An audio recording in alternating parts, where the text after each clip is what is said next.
नमस्कार दोस्तों। आज हम बात करेंगे बौद्ध धर्म के साहित्य के ऊपर।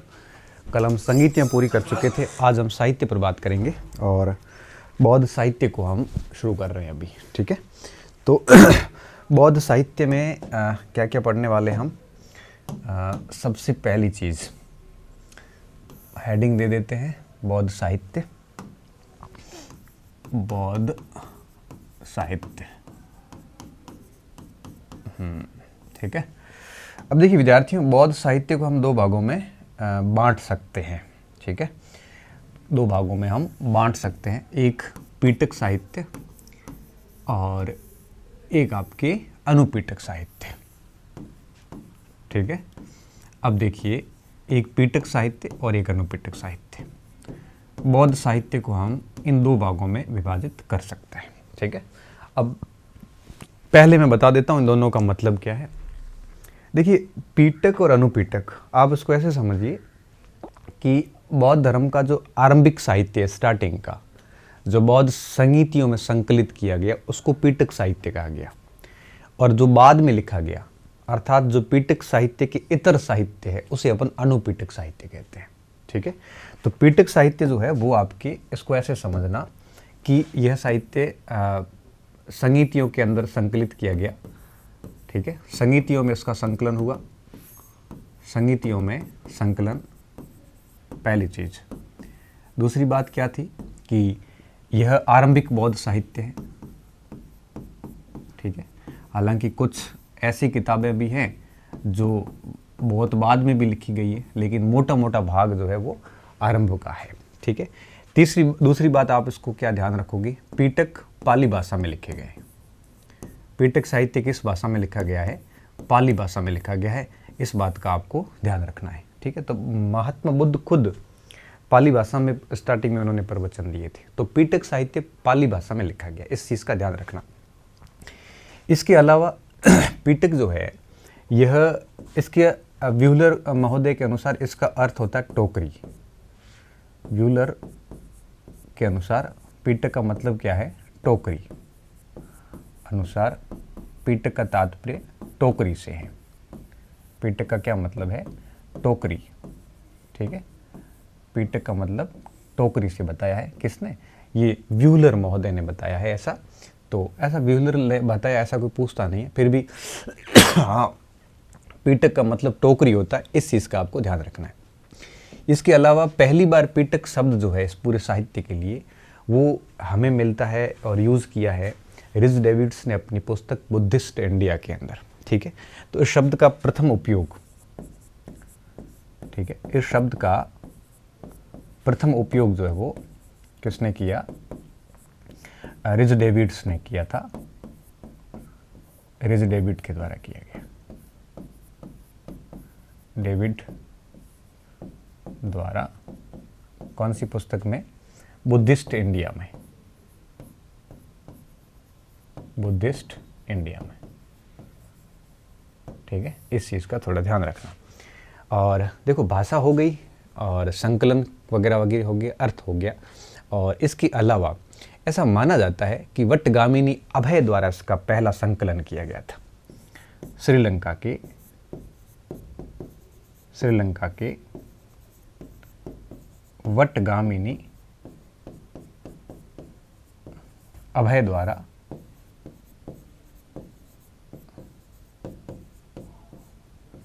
सभी का, पूरे साहित्य का संकलन किया गया।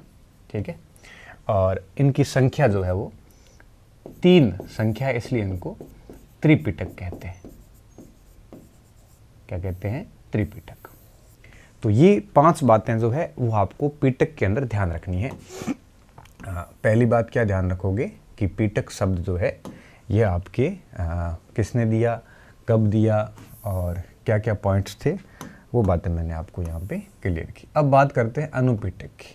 ठीक है, अनुपीटक का क्या मतलब है? तो हम यहाँ पे ये लिखेंगे कि अनुपीटक साहित्य जो है ये वो साहित्य हैं जो आपके पीटक साहित्य के बाद लिखा गया, या यूँ कहिए कि जिनका संकलन बौद्ध संगीतियों के दौरान नहीं हुआ, बौद्ध संगीतियों के अलावा हुआ था। और पीटक साहित्य के अलावा जितना भी साहित्य है बौद्ध धर्म का, उसको सारे को अनुपीटक बोला जाता है। ठीक है, तो इसमें सीधा आप ये लिख सकते हो, पिटक के इतर समग्र बौद्ध साहित्य को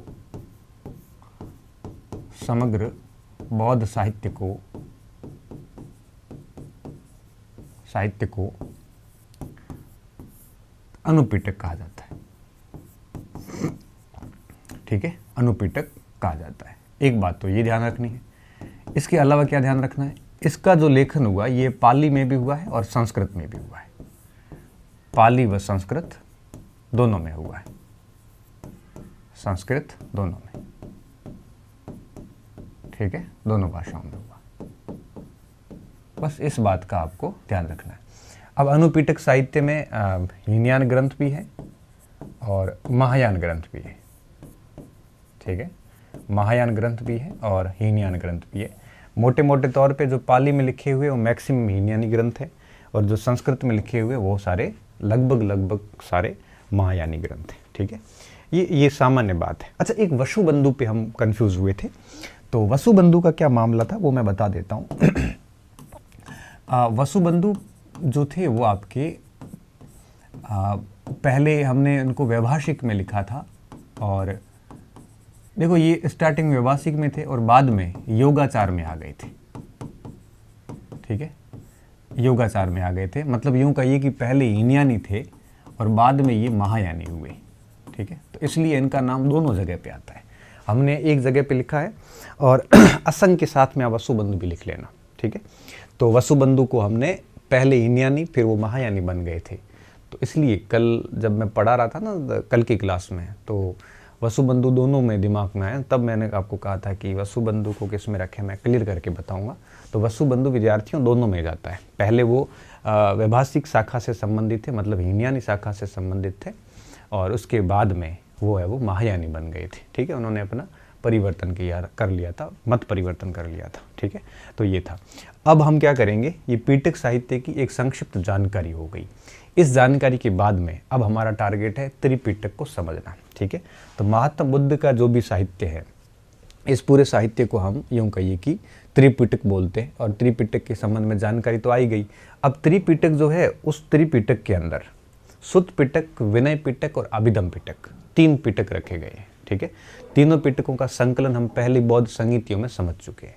पहली बौद्ध संहिति में सुत्त और विनय पिटक का संकलन किया, और जो तीसरी बौद्ध संहिति थी उसमें अभिधम पिटक का संकलन किया गया। ठीक है, तो पिटकों का संकलन जो है वो आपके प्रथम बौद्ध संहिति और तृतीय बौद्ध संहिति में किया गया। ठीक है, इस चीज का भी ध्यान रख लेना। अनुपिटकों का कोई संकलन नहीं, क्योंकि इसमें महात्मा बुद्ध की जो भी शिक्षाएं थी उनको लिखा गया है। महात्मा बुद्ध ने जो उपदेश दिए थे, महात्मा बुद्ध के सिद्धांत जो थे, उनको इसमें लिखा गया। इसलिए इसको मूल साहित्य बोला जाता है। किसका? पिटक को क्या बोला जाता है? मूल साहित्य। ये बौद्ध धर्म का मूल साहित्य है। ये तो सब बाद का साहित्य है। ठीक है, इसको ऑथेंटिक माना जाता है। ये ठीक है, बाद में इसको शामिल किया गया था। तो ये बात होगी एक सामान्य परिचय बौद्ध साहित्य की, पिटक और अनुपिटक साहित्य। अब हम क्या करेंगे, सबसे पहले लेंगे पिटक साहित्य को त्रिपिटक में बांटा गया है, और ये त्रिपिटक, और अब हम त्रिपिटकों की जानकारी लिखेंगे, और पहला पिटक लिखने वाले हैं, और पहला पिटक है आपके सुत्त पिटक। ठीक है, सुत्त पिटक।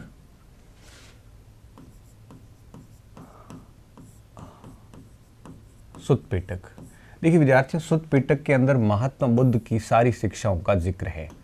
महात्मा बुद्ध की शिक्षाओं से लेके महात्मा बुद्ध के द्वारा बताए गए जो सिद्धांत थे, उनका जो आपके यूं कहिए कि जो दर्शन था, मोस्टली सारी बातें सुत्त पिटक में लिखी गई है। ठीक है, तो सुत्त पिटक एक प्रकार से यूं कहिए कि महात्मा बुद्ध के प्रवचनों का, महात्मा बुद्ध की शिक्षाओं का, बौद्ध धर्म के सिद्धांतों का संकलन है। ठीक है, तो सबसे पहली चीज आपको हर पिटक में यही ध्यान रखनी है।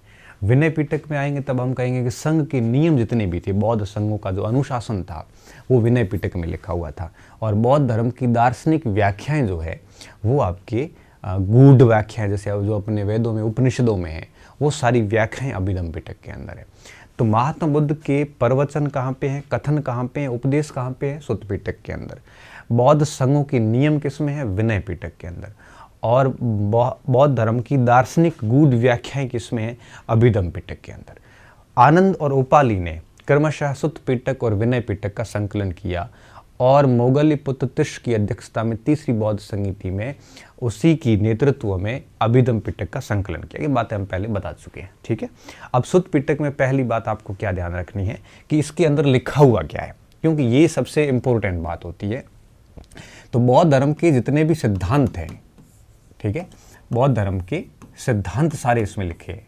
बौद्ध धर्म के सिद्धांत, इसके अलावा बौद्ध धर्म की शिक्षाएं, महात्मा बुद्ध के उपदेश, बुद्ध के उपदेशों का संकलन है। पहली बार यह संकलन किसने किया, आनंद के द्वारा किया गया। ये बात पहले लिख चुके हैं इसलिए मैं उसको शॉर्ट में कर रहा हूं, ठीक है, आनंद द्वारा। ये थोड़ा सा ध्यान रख लेना, ठीक है। तो बौद्ध धर्म के सिद्धांत, शिक्षाएं, बुद्ध के उपदेशों का संकलन आनंद द्वारा किया गया, ये सारी बात। दूसरी चीज़ क्या है इसमें, चूंकि इसमें सिद्धांत हैं, शिक्षाएं हैं, इसलिए और उपदेश भी है, ये तीनों चीज़ें होने के कारण हम इसको बौद्ध धर्म का सबसे विस्तृत, यूँ कहिए कि यह सबसे विस्तृत और सर्वश्रेष्ठ साहित्य माना जाता है। सबसे विस्तृत व सर्वश्रेष्ठ साहित्य माना जाता है। क्यों? क्योंकि देखो इसमें महात्मा बुद्ध के प्रवचन शामिल है, इसमें महात्मा बुद्ध की शिक्षाएं शामिल हैं, इसमें महात्मा बुद्ध के संबंध में बौद्ध धर्म के सिद्धांत शामिल हैं।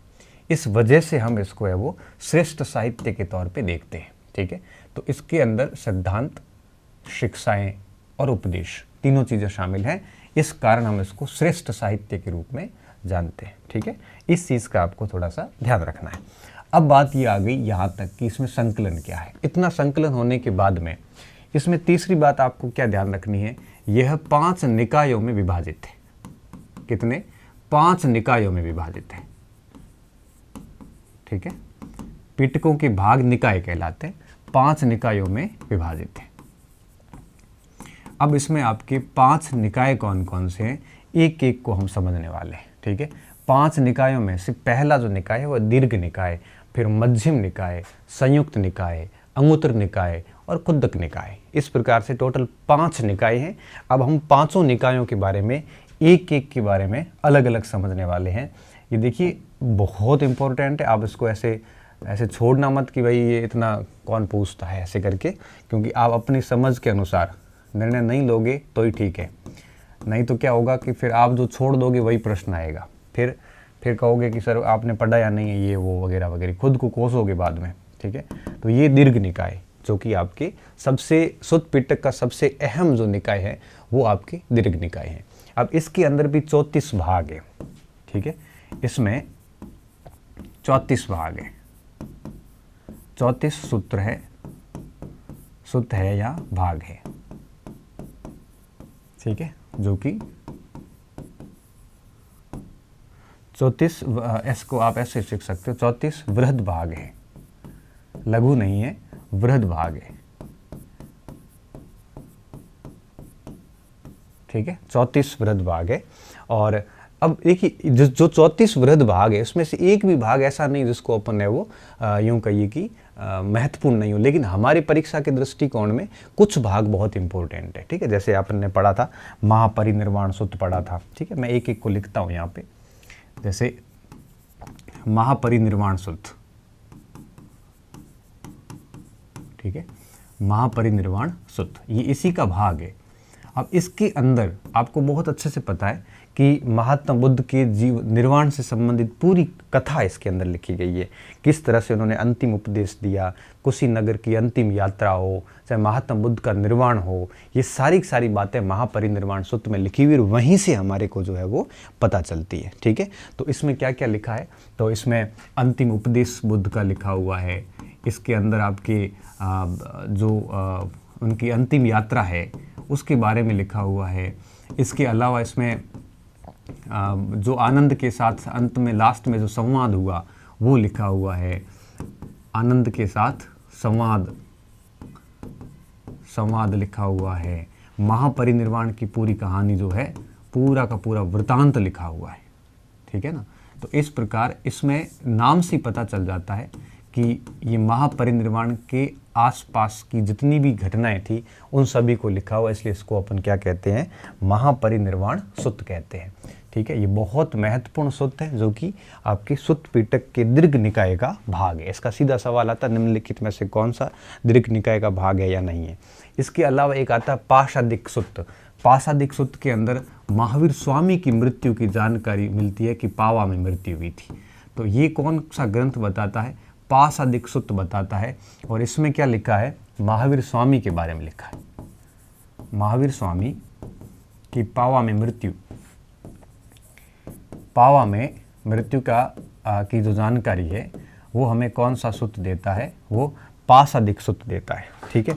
इसके अलावा जो है सिंगोल वत्स सुत्त भी है, ठीक है। बहुत सारे सुत्त हैं, मैं कुछ मेन बता रहा हूँ जो कभी नेट में या फर्स्ट ग्रेड में या किसी एग्जाम्स में पूछे गए या आगे पूछे जा सकते हैं, उन सारों के बारे में मैं आपको बता रहा हूँ, ठीक है। तो पाशादिक सुत्त के अलावा शील खंडक सूक्त भी आता है, शील खंडक सूक्त। अब इस सूक्त के अंदर यूं कहिए कि सुत्त के अंदर, सॉरी, इस सुत्त के अंदर लिखा हुआ है महात्मा बुद्ध और अजातशत्रु के बीच की वार्ता। बुद्ध व अजातशत्रु जो मगध के शासक थे की वार्ता लिखी हुई है इसमें, ठीक है। दोनों के बीच में जो बातें हुई थी वो यहाँ पे लिखी हुई है। इसके अलावा अगर मैं कुछ और नाम लूँ यहाँ पे, तो देखो शील खंडक सूक्त बहुत इंपॉर्टेंट है, ये 1-2 बार परीक्षाओं में आगे पूछा भी गया है, ठीक है। इसके अलावा आपके एक आता है महागोविंद सूक्त।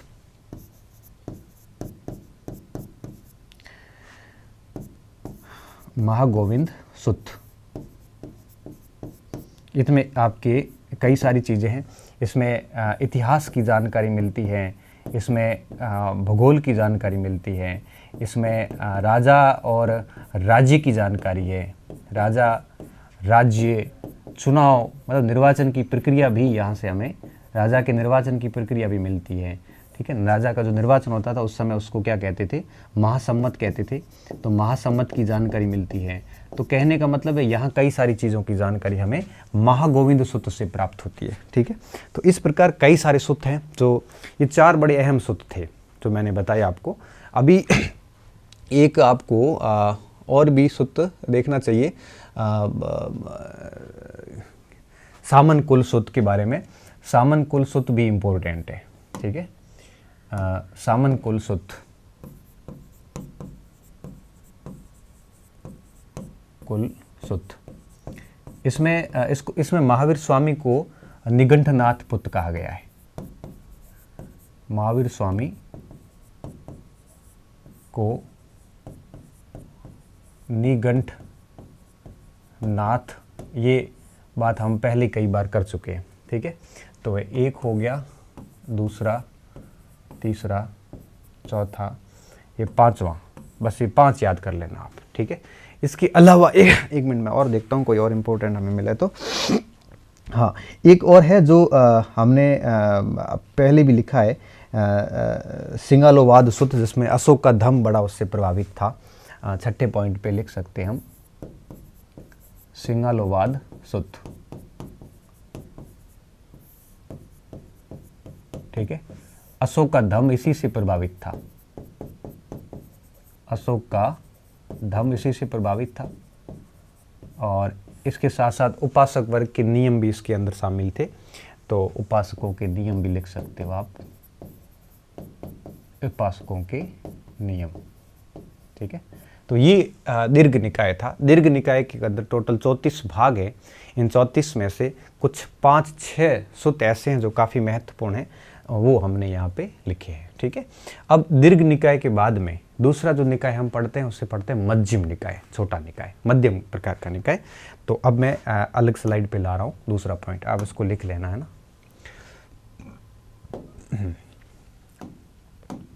दूसरा निकाय है मध्यम निकाय, मध्यम निकाय, निकाय, ठीक है। इसमें कुछ विशेष परीक्षा में प्रश्न पूछने लायक कुछ है नहीं, फिर भी आप ध्यान रखना कि इसमें आपकी 152 कहानियों का संकलन है। 52 कहानियाँ तो क्या कहेंगे, अध्याय हैं या यूँ कहिए कि प्रकरण है टोटल, ठीक है। और साथ साथ में बुद्ध को मानव रूप में दर्शाया गया है, बुद्ध को मानव रूप में व्याख्या की गई है। और साथ साथ में महापरिनिर्वाण और महाबोधि जो ज्ञान प्राप्ति हुई, उन दोनों घटनाओं का विस्तार से जिक्र है, वह महाबोधि का जिक्र है, बोधि का वर्णन है, ठीक है। ये दूसरा हो जाता है निकाय। अब हम आते हैं तीसरे निकाय के ऊपर, जिसे हम कहेंगे संयुक्त निकाय, ठीक है। तीसरा निकाय कौन सा, संयुक्त निकाय ले रहे हैं, संयुक्त निकाय, संयुक्त निकाय, ठीक है। अब देखिए संयुक्त निकाय में क्या क्या ध्यान रखना है, इसकी खास बात देखिए, इसमें आपके छोटे बड़े कई सारे सुत्त इसमें शामिल किए गए हैं। तो इसमें क्या क्या शामिल किया गया है वो पॉइंट्स मैं यहाँ पे क्लियर कर देता हूँ कि इसमें छोटे बड़े कई सुत्त शामिल हैं, ठीक है, छोटे भी हैं और बड़े भी हैं। जबकि दीर्घ निकाय में दीर्घ सुत्त वाली थे, छोटे नहीं थे इसमें। संयुक्त निकाय में छोटे और मध्य और संयुक्त मतलब सभी प्रकार के सुत्त शामिल हो, जिसमें बड़े सभी सुत्तों का समुच्चयन है, सुत्तों का समुच्चयन, ठीक है, संग्रहण कह सकते हो। दूसरी बात क्या है कि इसके अंदर जो बातें लिखी गई है उसमें है वो बौद्ध सिद्धांतों का मंडन किया गया है, महिमा मंडन, ठीक है, बौद्ध सिद्धांतों का महिमा मंडन किया गया है। और कई कई स्थान पे अन्य मतों का खंडन भी किया गया है, ठीक है ना, अन्य मतों का खंडन भी किया गया है। तो मंडन व खंडन दोनों इसमें शामिल है यहाँ पे एक प्रकार से। तो बौद्ध सिद्धांतों का महिमा मंडन हो गया और ये हो गया। इसकी सबसे इंपॉर्टेंट बात क्या है, इसे धर्म चक्र सुत्त भी कहते हैं। क्यों कहते हैं, क्योंकि इसके अंदर धर्म चक्र से संबंधित जितनी भी घटनाएं थी वो सारी सारी घटनाएं इसमें लिखी हुई है। चाहे वो आपके प्रथम उपदेश की जितनी भी बातें थी, जो प्रथम उपदेश जो दिया था, धर्म चक्र मतलब प्रथम उपदेश, उसमें इन्होंने जो अष्टांगिक मार्ग बताया वो इसमें लिखा हुआ है, ठीक है, अष्टांगिक मार्ग के बारे में लिखा है। इसके अलावा इसमें 4 आर्य सत्यों के बारे में लिखा हुआ है, ठीक है ना। और इसके अलावा जो भी आपकी प्रतितर समुत्पाद वगैरह जो बातें थी वो सारी सारी बातें इसमें लिखी हुई है। तो धर्म चक्र परिवर्तन के दिन जो जो इन्होंने प्रवचन दिए थे, पहले दिन पहला प्रवचन, वो सारे प्रवचन इसमें लिखी हुई है, इसलिए इसको अपन धर्म चक्र सुत्त भी कहते हैं और काफ़ी फेमस है इस कारण ये, ठीक है। और इसके बाद में जो चौथा निकाय आएगा वो आप सभी के सुना हुआ है, वो है आपकी अंगुत्तर निकाय, ठीक है। जब हम आपके 16 महाजनपद पढ़ते हैं तो अंगुत्तर निकायों का नाम सबसे पहले आता है, ठीक है, अंगुत्तर निकाय। अब ये अंगुत्तर निकाय के अंदर बहुत ज़्यादा बातें नहीं है, बस क्या क्या बातें हैं मैं वो बातें सीधी फोकस करूँगा। सबसे पहली चीज़ देखिए, इसमें 16 महाजनपदों की जानकारी है, ठीक है, और साथ साथ में 10 गणतंत्रों की जानकारी है। पहली बात तो ये, ठीक है। दूसरी बात क्या है, अंगुत्तर निकाय के अंदर 11 निपात है। 11 निपात का मतलब 11 अध्यायों में बंटा हुआ है। और तीसरी बात, पाप मोचन के जो सिद्धांत है, एक माना जाता है हिंदू धर्म में और बाकी धर्मों में भी, अगर किसी व्यक्ति ने पाप किए हैं तो वो व्यक्ति अपने पाप हरने के लिए कोई यज्ञ करवा सकता है और किसी भी प्रकार की कोई भी कर्म कांड वगैरह करके पापों का हरण कर सकता है। तो इस प्रकार के पाप मोचन सिद्धांतों का इसमें खंडन किया गया है। सुत्त निपात में भी खंडन हुआ है, आगे मैं सुत्त निपात भी आगे बताने वाला हूँ आपको उसमें विनय पिटक के अंदर। तो इस प्रकार के सिद्धांतों का इसमें खंडन किया गया है, ठीक है। ये चौथा निकाय था। और अब अंतिम निकाय के रूप में हम जानते हैं आपके खुद्दक निकाय को, ठीक है, खुद्दक निकाय को। क्या कह रहा था मैं, सुत्त निपात, सॉरी इसी का है, सुत्त पिटक का, विनय पिटक का नहीं है ना, मैं गलती से विनय पिटक बोल दिया है। खुद्दक निकाय, खुद्दक निकाय में विशिष्ट कुछ नहीं है। सब खास बात क्या है कि ये इसमें 15 लघु ग्रंथ हैं, ठीक है। ध्यान इस बात का रखना है कि इसमें आपके 15 लघु ग्रंथ हैं टोटल। कितने? ये 15 लघु ग्रंथों का समूह है, लघु ग्रंथों का समूह है खुद्दक निकाय। और ख़ास बात देखिए, इस खुद्दक निकाय के अंदर जो बातें लिखी हुई है ये सारी की सारी वार्तालाप शैली में है। वार्तालाप शैली का क्या मतलब हुआ? पद्य शैली में है, बाकी सारे वार्तालाप शैली में है। तो ये पद्य शैली में लिखा हुआ है। कैसे लिखा है? पद्य शैली में।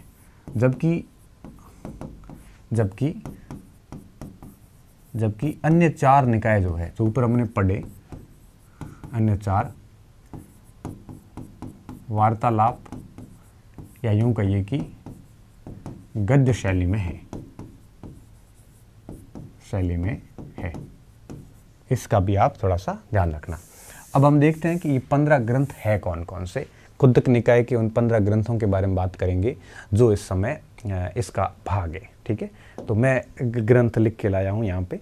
सबसे बड़ी बात देखिए, सबसे पहला जो खुद्दक, ये देखिए मैं 15 पॉइंट पर अपन चर्चा करेंगे। आगे 15 ग्रंथों के बारे में बात करेंगे कि कौन कौन से मेन ग्रंथ है जो इस खुद्दक निकाय का भाग है। ठीक है, अपन जो पढ़ते हैं ना जातक कथाएं, वो भी खुद्दक निकाय का भाग है। थेर गाथा, थेरी गाथा, ये सब खुद्दक निकाय का भाग है।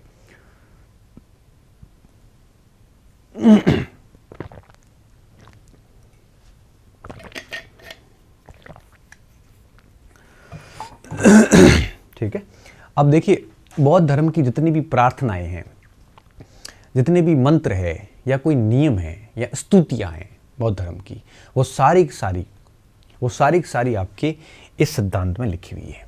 खुद्दक पाठ के अंदर, इस लघु ग्रंथ के अंदर लिखी हुई है।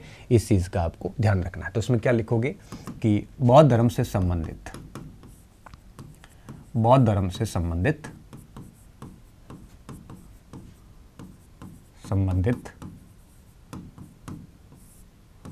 प्रार्थनाएं, स्तुतियां, मंत्र, नियम, ठीक है, लिखे हैं। बस इस बात को इतना ही ध्यान रखना है कि इसमें क्या क्या लिखा है। प्रार्थनाएं, स्तुतियां, मंत्र और नियम जो कि बौद्ध धर्म से संबंधित है, वो सारे इसमें लिखे हुए हैं। ठीक है, ये मेन बात थी। अब धम्मपद, जैसे बौद्ध धर्म की गीता कहा जाता है, ये बहुत इंपॉर्टेंट है। इसे बौद्ध धर्म की क्या कहा जाता है? गीता कहा जाता है। क्यों कहा जाता है? इसमें बौद्ध धर्म के जो आचरण की बात है, इसमें आचरण, जो 10 शील वगैरह थे ना, आचरण, नैतिकता, शील जैसे आप कह सकते हो, शील पर लिखा है। ठीक है, और इस कारण इसको हम क्या कहते हैं? नैतिक उपदेश होने के कारण इसको हम क्या कहते हैं? बौद्ध धर्म की गीता कहते हैं। उसको बौद्ध धर्म की गीता कहा जाता है। इस बात का ध्यान रखना, ये बात काफ़ी महत्वपूर्ण है यहाँ पे कि बौद्ध धर्म की गीता किस ग्रंथ को कहा जाता है। ऐसा फैक्चुअल प्रश्न कभी कभार ऐसे बिल्कुल फैक्ट के रूप में बन जाता है, तो हमें थोड़ी सी समस्या आ जाती है। ठीक है, और तीसरी और सबसे इम्पोर्टेंट बात, गीता कहने के पीछे एक रीज़न और भी है। वो ये है कि ये यूँ कहिए कि इसको अपन यहाँ पे ले लेते हैं। ठीक है, तीसरा कारण ये भी है कि बौद्ध जो सिद्धांत हैं, बौद्ध दर्शन के सभी सिद्धांत यहाँ मिल जाते हैं। सभी सिद्धांतों का सार मिल जाता है यहाँ पे। तो गीता भी एक प्रकार से पूरे भारतीय स्रोत साहित्य का सार रूपी ज्ञान है। उसी प्रकार से यह भी एक प्रकार से बौद्ध साहित्य का पूरा सार प्रस्तुत करता है, इसलिए इसको बौद्ध धर्म की गीता कहा जाता है, धम्मपद को। ये सबसे इम्पोर्टेंट बात है। अब हम बात करते हैं थेर गाथा पे। थेर किसे कहते हैं? थेर उस व्यक्ति को कहते हैं जिसने निर्वाण की प्राप्ति हो गई हो, उसे थेर कहा जाता है। और ऐसे जो भिक्षु होते थे, उनके गीतों का संग्रह जितना था वो थेर गाथा में शामिल किया गया था। ठीक है, तो इसमें आपको कोई समस्या नहीं होगी। तो देखिए कि 2 बातें कर लेते हैं हम इसमें। पहला पॉइंट, निर्वाण प्राप्त भिक्षु थेर कहलाते, और भिक्षु थेर कहलाते। और भिक्षुणी थेरी कहलाती। भिक्षुणी क्या कहलाती थी? थेरी कहलाती थी। ठीक है, दोनों के संग्रह अलग अलग है, कहलाती थी। पहली बात तो आपको ये ध्यान रखनी है। दूसरी बात इसमें क्या ध्यान रखनी है कि थेर भिक्षु जितने भी थे, थेर भिक्षु, भिक्षुणियां नहीं, भिक्षुणियों के लिए आगे थेरी गाथा अलग है। थेर भिक्षुओं के गीतों का संग्रह थेर गाथा में हुआ। संग्रह किसमें है? थेर गाथा के अंदर। ये पॉइंट ध्यान रखना। और भिक्षुणियों के गीतों का संग्रह किसमें है? थेरी गाथा में। ठीक है, थेरी भिक्षुणियों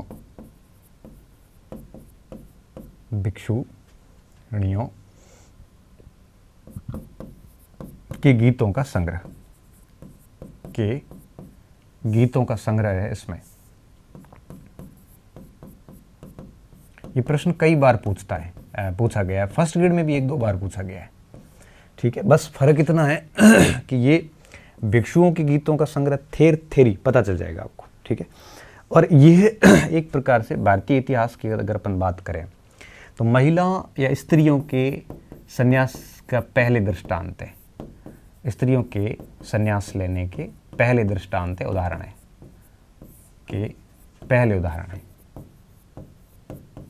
इससे पहले स्त्रियों के संन्यास के उदाहरण हमें ऐसे निर्वाण के, मोक्ष प्राप्ति के उदाहरण नहीं मिलते। यहाँ पे हमें पहली बार है वो मिल जाते। इस चीज़ का हमारे को यहाँ पे ध्यान रखना है। ठीक है, अब्बीरी और मिता 2 थेरियों के नाम भी मिलते हैं। अब्बीरी जो कि श्रावस्ती की थी और मिता कपिलवस्तु की थी। मिता कपिलवस्तु की थी। ये 2 थेरियों की जानकारी हमें मिलती है। कपिलवस्तु, ठीक है, थेरियों की जानकारी या भिक्षुणियों की जानकारी, जो भी आपको। ठीक है, दूसरी बात आपको इसमें ये ध्यान रखनी थेरी गाथा के अंदर। तो ये 3 बातें थेरी गाथा में काफ़ी इंपॉर्टेंट है। इसकी खास बात अगर मैं बताऊं तो इसमें टोटल 73 के आसपास गीत हैं। ठीक है, थेर गाथा और थेरी गाथा। ये पिछली बार शायद फर्स्ट ग्रेड में पूछा है, इन दोनों का स्पेशली ध्यान रखना। ठीक है, ये जो मैं लिखवा रहा हूँ ये मोस्टली लिखवा रहा हूँ, सारे में लिखवा भी नहीं रहा हूँ, तो इनका थोड़ा सा ध्यान रखना। मैं वापस कह रहा हूँ, ये थेर गाथा और थेरी गाथा का बहुत महत्वपूर्ण यूँ कहिए कि प्रश्न बनता है। तो काफ़ी अच्छे चांसेज हैं इसके, तो इसको देख लेना। ठीक है, और इसके साथ साथ ये भी देखना किसमें क्या लिखा है, कौन सा किसका भाग है। ठीक है, दीर्घ निकाय, मध्यम निकाय, अंगुत्तर निकाय, खुद्दक निकाय पे जब आओगे, संयुक्त निकाय, खुद्दक निकाय के अंदर ये सारे के सारे भाग हैं। ठीक है ना, तो इस चीज़ का ध्यान रखना। ये 4 बिंदु हो गए। उसके बाद में आता बुद्धवंश। बुद्धवंश के अंदर क्या लिखा है, इसमें कुछ भी ज़्यादा विशेष नहीं है। 24 पूर्व बुद्धों का वर्णन है। इनके अनुसार 24 पूर्व बुद्ध हुए, उनका यहाँ पे वर्णन किया गया है, पूर्व बुद्धों का वर्णन। और साथ साथ में जब महापरिनिर्वाण के बाद महात्मा बुद्ध के जो अवशेष थे उनके वितरण का भी जानकारी मिलती है। के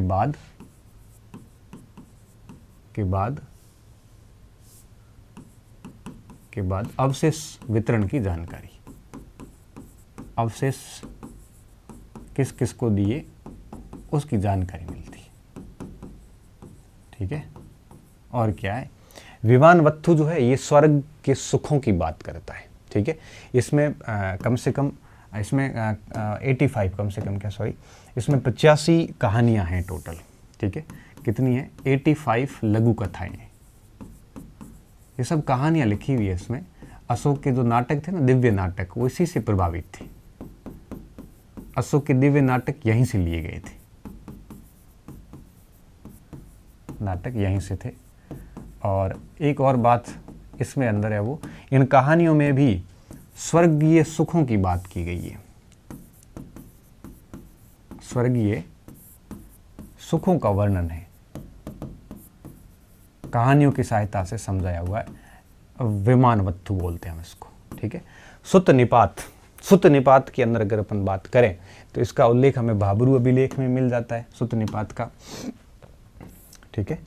और इसमें भी पाप वाला खंडन किया गया है। भाबरू अभिलेख में इसका उल्लेख है,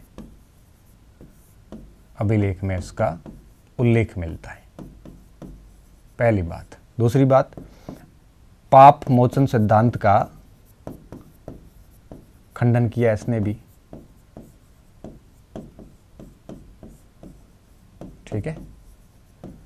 अब देखिए ये जो पिटक साहित्य है इसको हीनयान और महायानी दोनों ही मानते हैं। आप इसको ऐसे मत कहना कि केवल हीनयानी या महायानी, नहीं, इसको दोनों ही मानते हैं। हीनयानियों ने भी इसको स्वीकार किया है और महायानियों ने भी इसको स्वीकार किया है, ठीक है ना।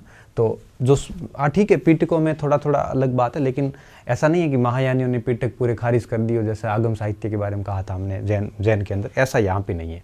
यहाँ पे है वो इस प्रकार की स्थिति नहीं है, ठीक है। एक जातक, अब किसका नंबर आएगा? जातक। जातक का क्या मतलब है? जातक का मतलब है पूर्व जन्मों से, ठीक है। पूर्व जन्म को हम क्या कहते हैं? जातक कहते हैं। तो अब देखिए महात्मा बुद्ध के पूर्व जन्म की जो काल्पनिक कहानियां हैं वो जातक ग्रंथों में लिखी गई है, ठीक है। तो अब इसको आप कैसे याद करोगे कि महात्मा बुद्ध के पूर्व जन्मों की काल्पनिक कहानियां जातकों में लिखी है, ठीक है, लिखी है। एक चीज और ध्यान रखना, एक जातक और भी जब हम गुप्त काल पढ़ते हैं, वृहत जातक, लघु जातक आते हैं। वो जातक होता है बच्चा जब जन्म लेता है तो उसके बाद में उसको जातक बोला जाता है। जो बच्चा जन्म लेते ही जब भी ज्योतिष उसकी कुंडली बनाता है तब लिखता है कि जातक का नाम ये, जातक का ये, क्योंकि वो ये मान के चलता है कि किसी पूर्व जन्म से इस जन्म में आया है। तो हिंदू शास्त्रों में जातक को बच्चे के जन्म के बाद माना जाता है और बौद्ध वाले जातक कहते हैं पूर्व जन्म को, ठीक है। तो पूर्व जन्म की महात्मा बुद्ध की कहानियां जो है वो जातक ग्रंथों में लिखी हुई है, पहली बात। दूसरी बात, इनकी संख्या फिक्स नहीं है। इनकी संख्या मोस्टली सब 547 बताते हैं, कहीं पर 549 भी आता है, कहीं पर 550 आता है, ठीक है। तीनों में से कोई भी एक परीक्षा में ऑप्शन मिलेगा, कोई मिलता है एक आधा तो उसमें कर लेना। तीनों ऑप्शन ऐसे कभी साथ में आते नहीं है, क्यों? क्योंकि ऐसे जो विवादित प्रश्न होते हैं वो प्रश्न कभी भी ऐसे नहीं पूछे जाते, ठीक है।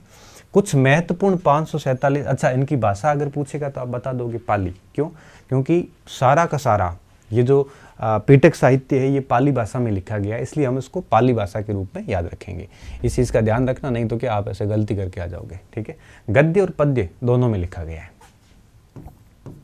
गद्य में भी है और पद्य में भी है, शैलियाँ दोनों हैं इसमें, ठीक है।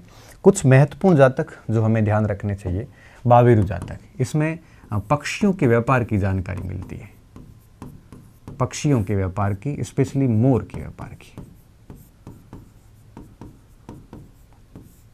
ठीक है।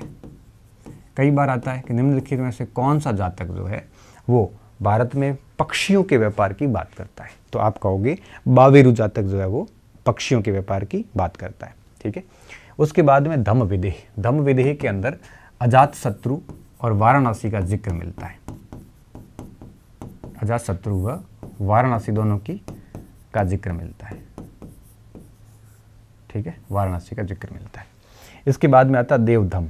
आपने राम कथा सुनी है, दशरथ का नाम सुना है, और राम कथा और दशरथ की जो बातें हैं वो सारी सारी इसमें देवधम में लिखी हुई है, ठीक है। राम कथा और दशरथ का वर्णन मिलता है।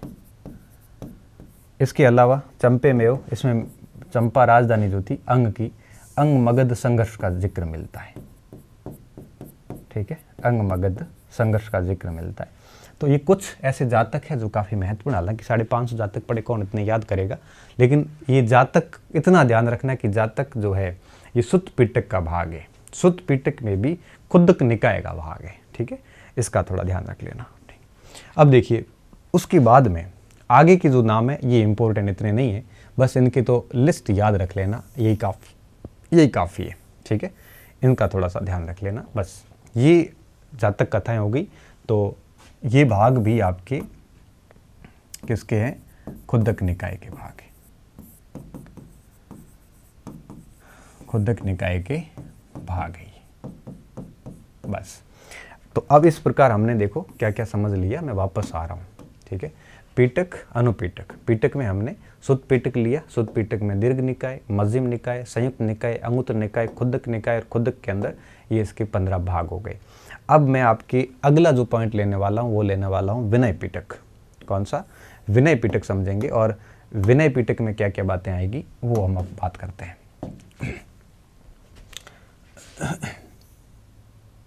ठीक है, विनय पीटक।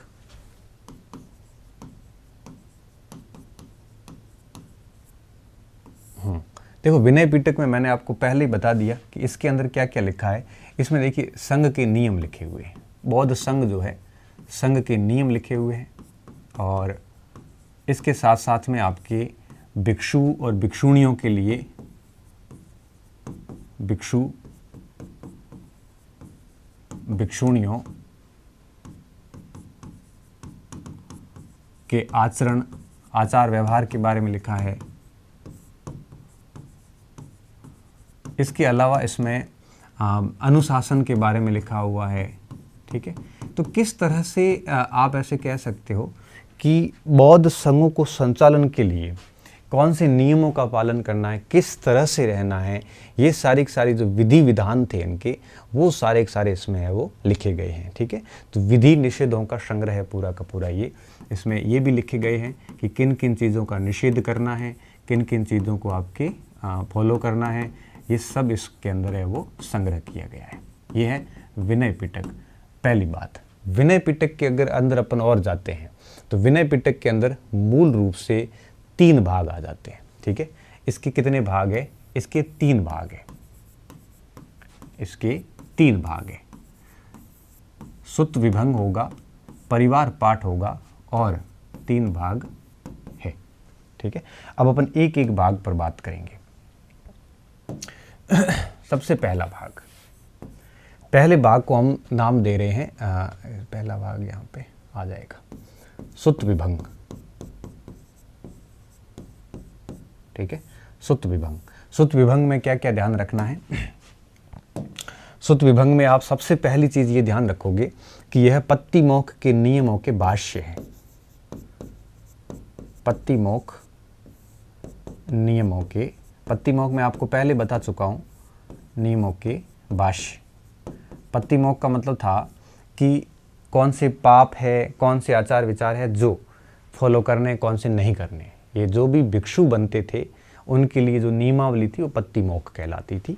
तो ये पत्तिमोक्ष के नियमों के भाष्य सुत्त विभंग के कहलाते हैं। इसके पुनः 2 भाग हैं। सुत्त विभंग के कितने भाग है? 2 भाग है, ठीक है। एक आ जाता है आपके महाविभंग, एक सेकेंड, इसके 2 भाग है और दोनों भागों को मैं यहाँ पे लिखना चाहूँगा। एक है महाविभंग, महाविभंग है भिक्षुओं के नियम, और दूसरा जो है वो आपके भिक्षुणी विभंग, वो है भिक्षुणियों के नियम, भिक्षुणी विभंग, ठीक है। महाविभंग किसके लिए? भिक्षुओं के लिए। स्पेशली ध्यान रखना, भिक्षुओं के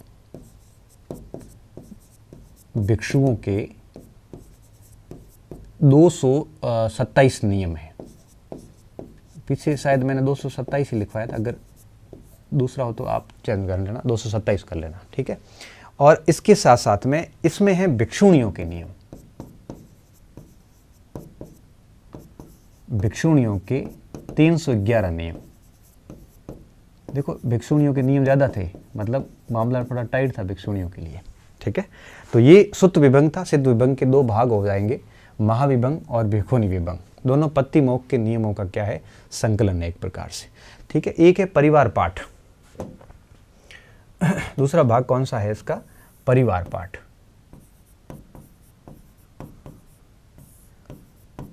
परिवार पाठ, इसमें क्या है? विनय पिटक का सार संग्रह है, और वो भी प्रश्नोत्तर रूप में।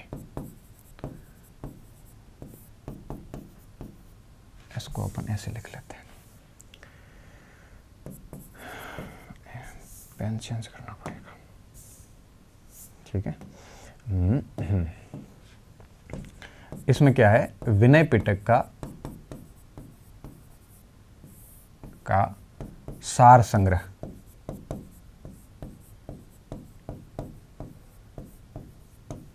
किस रूप में है, प्रश्नोत्तर रूप में,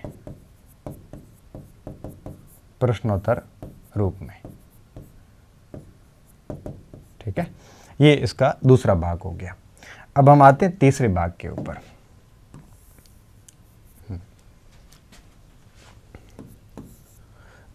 ठीक है, और तीसरा भाग है आपके खंदक भाग, ठीक है। अब देखिए खंदक भाग की अगर अपन बात करें तो इसके पुनः दो भाग हैं, ठीक है। अपन एक एक भाग के बारे में बात करते हैं। महावग और चुल्लवग, ठीक है। महावग यहां पे आया वापस, देखो आप, महावग, ठीक है। और दूसरा कौन सा है, चुल्लवग, ठीक है। अब देखो महावग में क्या क्या ध्यान रखना है। अब देखो चुल्लवग, महावग, ये महावग हमने पहले भी कई बार लिखा है, ठीक है ना। तो इसमें क्या क्या है, इसमें गृहस्थ जो पुरुष थे, उपासक थे, उनके नियम लिखे गए हैं, ध्यान रखना।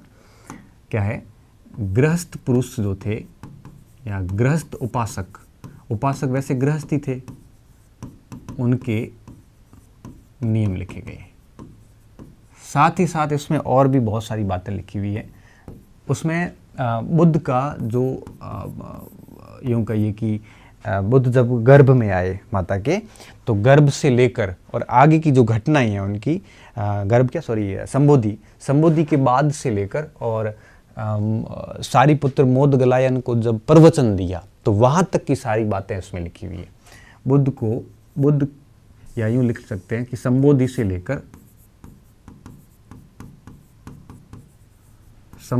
लेकर सारिपुत्र को प्रवचन देने तक का वृत्तांत है इसमें, ठीक है। वृत्तांत है पूरा का पूरा, किसमें, महावग के अंदर। महावग में अब देखो एक बहुत बड़ी किताब है, सारी चीज़ें तो उसमें अपन शामिल कर भी नहीं सकते। तो ज्ञान प्राप्ति के बाद जितने भी वर्णाथ, पिंडक, जेतवन, विहार वगैरह सारे यहाँ पे शामिल हैं, सारी की सारी घटनाएं यहाँ पे शामिल हैं, ठीक है। तो ऐसा नहीं है कि इसमें केवल ये दो ही बातें हैं, ये सारी चीज़ें वहाँ पे शामिल हैं। तो ये तो हो गया पहला भाग। अब हम आते हैं इसके दूसरे भाग के ऊपर, जिसका नाम हमने क्या दिया है, साहित्य में क्या दिया है, वो दिया है आपके चुल्लवग, ठीक है। क्या नाम दिया है, चुल्लवग नाम दिया है। और अब हम थोड़ा सा चुल्लवग को देख लेते हैं, ठीक है।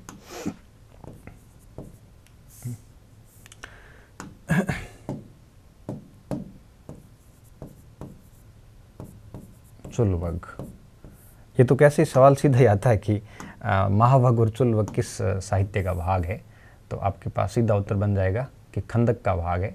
और खंदक किसका भाग है, तो आपके पास डायरेक्ट आंसर बन जाएगा विनय पिटक का भाग है, ठीक है। तो जिस तरह से ये गृहस्थ उपासकों के नियम है, उसी प्रकार चुल्लवग में उपासिकाओं के नियम है, महिलाओं के, भिक्षुणियों के, जो गृहस्थ आश्रम में जो महिलाएं थी उनके लिए उपासिकाओं के नियम लिखे हैं इसमें, ठीक है। इसके अलावा इसमें स्त्री रोगों की दवाइयों के बारे में भी लिखा है।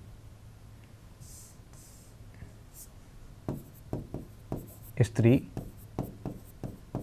रोगों व औषधियों के बारे में लिखा है।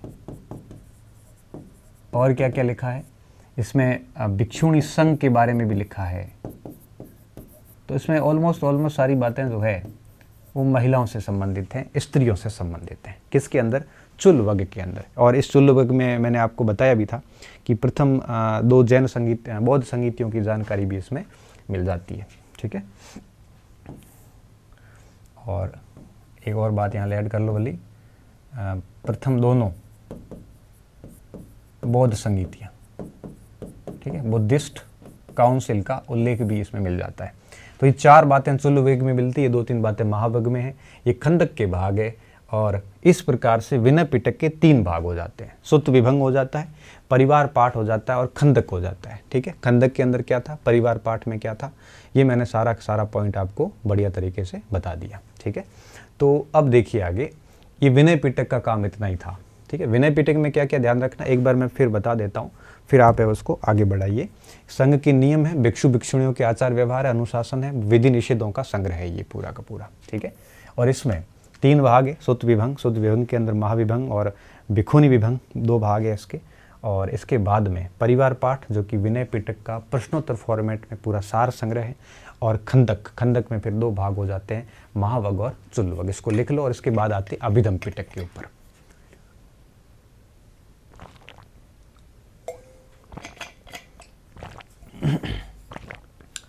ठीक है, लिख लिया होगा।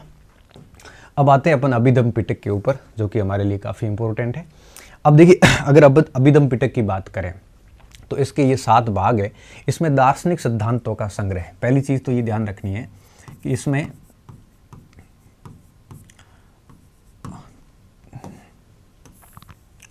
ठीक है, तीसरा पिटक हो गया ये। इसमें बौद्ध धर्म के दार्शनिक सिद्धांतों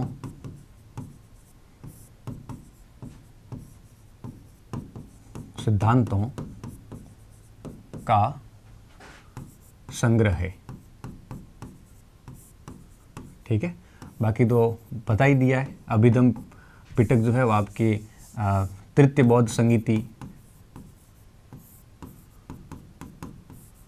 और भी बहुत सारी बातें मैं ऑलरेडी बता चुका हूँ इसकी। तृतीय बौद्ध संगीति, मोगालीपुत्र तिश, ठीक है, इसके द्वारा संकलन किया गया वगैरह वगैरह। इसमें 7 भाग है। ठीक है, इसमें 7 भाग है, इसलिए इसको सप्त प्रकरण भी कहते हैं। क्या कहते हैं? सप्त प्रकरण कहते हैं। ठीक है, अब ये 7 भाग कौन कौन से हैं? वो आपके जो है वो ये रहे भाग, 7 के 7। ठीक है, ये 7 के 7 भाग है इसके। ठीक है, अब आपको इसमें कथावत्तु का नाम, यमक का नाम और पठान का नाम याद रखना है। ठीक है, ये 1, 2, 3 और 4, ये 4 स्पेशली याद कर लेना। बाकी इतना ज़्यादा इम्पोर्टेंट नहीं है, बस इसका थोड़ा सा ध्यान रखना। और सबसे इंटरेस्टिंग बात एक और आती है कि सर्वप्रथम संस्कृत का प्रयोग बौद्ध साहित्य में, पिटकों में केवल यहीं पे हुआ है। ठीक है, सर्वप्रथम संस्कृत का प्रयोग इसी में हुआ, बाकी किसी पिटक में नहीं है संस्कृत का प्रयोग। क्योंकि ये चौथी बौद्ध संगीति के अंदर जब आगे आए तो इसके कुछ ग्रंथ बाद में लिखे गए, तो उसमें सर्वप्रथम संस्कृत का प्रयोग हुआ है। ठीक है, उसमें थोड़े कुछ ऐसे जगह है जहाँ पे संस्कृत लिखी हुई है, बाकी हर पूरी नहीं, तो थोड़ी थोड़ी जगह पे है। ठीक है, ये अभिधम पिटक था, इसके बारे में थोड़ा थोड़ा हमें ध्यान रखना था। ठीक है, और अब हम क्या करेंगे कि ये पिटक साहित्य पूरा हो जाता है और अब हम आते अनुपिटक के ऊपर। ठीक है, पिटक साहित्य यहीं पे खत्म हो जाएगा। पिटक साहित्य पूरा हो जाएगा। अब हम अनुपिटक पे आते हैं, परिभाषाएं वगैरह देख ली। अब हम सबसे पहले लेंगे पाली साहित्य के ग्रंथ और फिर लेते हैं अपन संस्कृत साहित्य के ग्रंथ। ठीक है, तो पिटक साहित्य के पूरे होने के बाद में सीधा हम आते हैं अनुपिटक के ऊपर। और अनुपिटक साहित्य के अंदर हम क्या लिखने वाले हैं, देखिए। अनुपिटक साहित्य,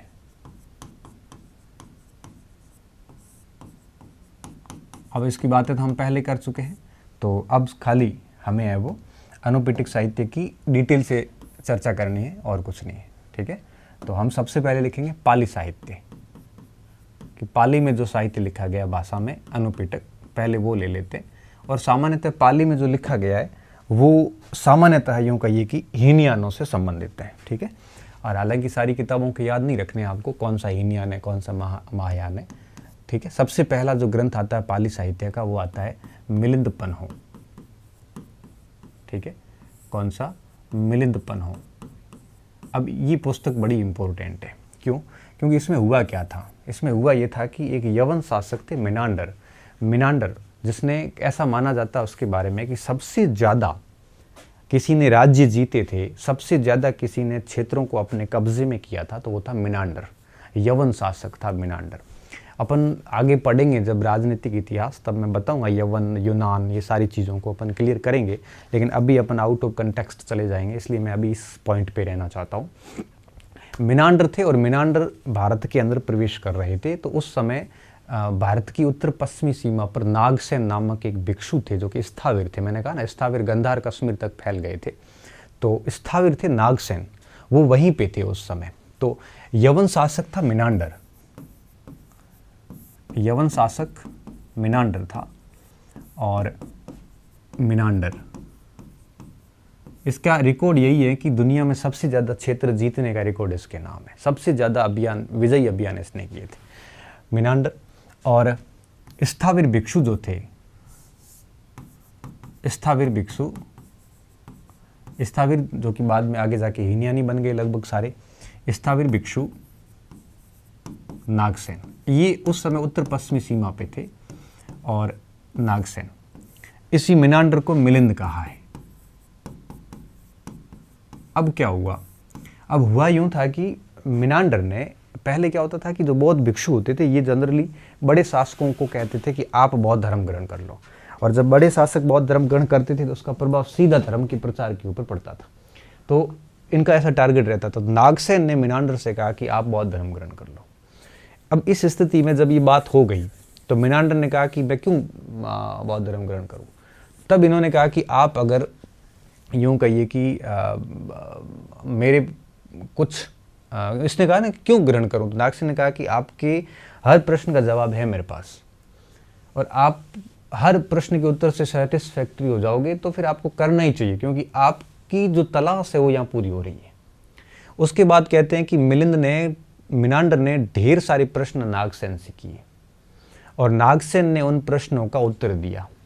ठीक है, तो मिनांडर और नागसेन के बीच में ये जो प्रश्नोत्तरी चली, इसको नागसेन ने ही लिखा है मिलिंद पन्हों के अंदर। पन्हों का मतलब प्रश्न, मिलिंद का मतलब मिनांडर। तो मिनांडर के प्रश्न और नागसेन के उत्तर, इस ग्रंथ को हम कहते हैं मिलिंद पन्हों। तो दूसरी बात इसमें आपको क्या ध्यान रखनी है? दूसरी बात आपको इसमें सिर्फ ये ध्यान रखनी है कि इसमें मिनांडर के प्रश्न हैं व नागसेन के उत्तर हैं। ठीक है, तो प्रश्न किसके हैं, उत्तर किसके हैं, ये सारा पूछा जाता है। और तीसरी बात इसमें क्या ध्यान रखनी है कि यह नागसेन रचित है, नागसेन द्वारा लिखी गई। ठीक है, नागसेन द्वारा लिखी गई थी। ये है मिलिंद पन्हों। मिलिंद पन्हों से सवाल अक्सर परीक्षाओं में बना करते हैं। ठीक है, काफ़ी महत्वपूर्ण पाली ग्रंथ है ये। तो एक मिनट,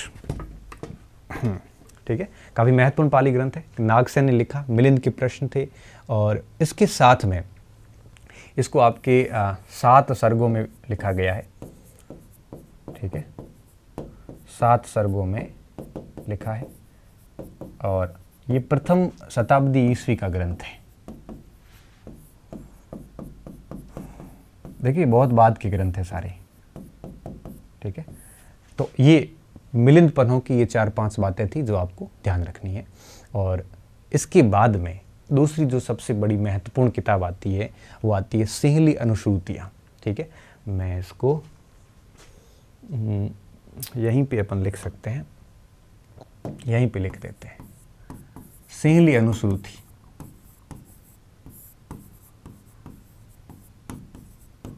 अनुश्रुतियाँ, सिंहली अनुश्रुतियाँ क्यों कहते हैं?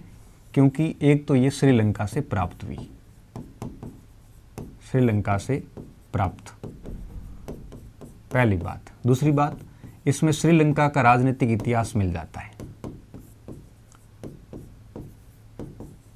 तीसरी बात, इसमें मौर्य वंश का इतिहास भी मिलता है।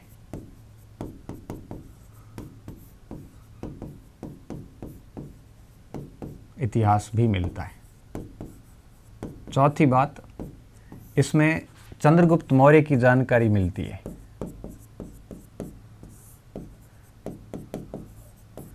पांचवी बात कि इस ग्रंथ के अंदर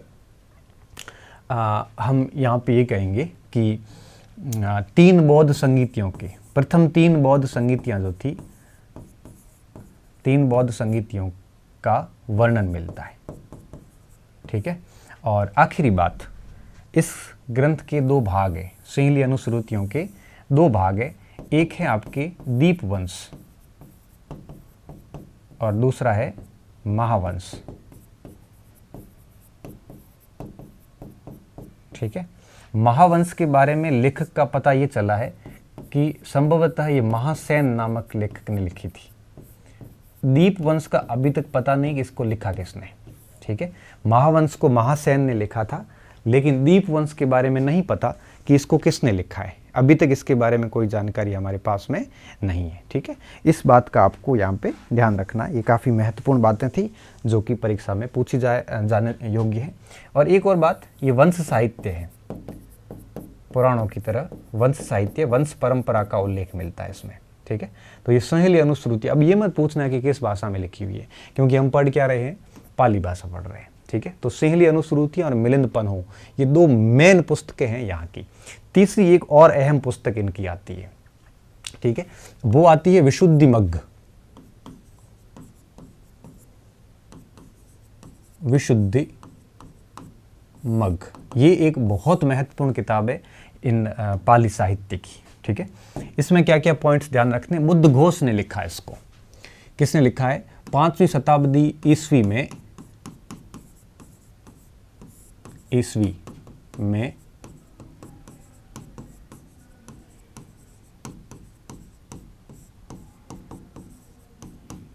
ठीक है, बुद्धघोष रचित हैं। पहली बात, इसके अंदर लिखा हुआ क्या है? इसमें त्रिपिटकों का संक्षिप्त इतिहास है।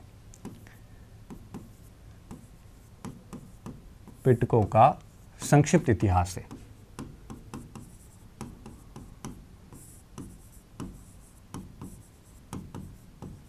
हीनयानियों का प्रमुख ग्रंथ है, ये ध्यान रखना। हीनयानियों का प्रमुख ग्रंथ। वैसे पाली वाले मैक्सिमम हीनयानियों के ही हैं। परीक्षा में ऐसे प्रश्न आ जाए तो कोशिश करना कि पता कर सको कि पाली के कौन से, संस्कृत के कौन से हैं। इसको त्रिपिटकों की कुंजी भी कहते हैं, क्योंकि संक्षिप्त है ना, इसलिए त्रिपिटकों की कुंजी। और बौद्ध साहित्य का विश्वकोश, साहित्य का विश्वकोश।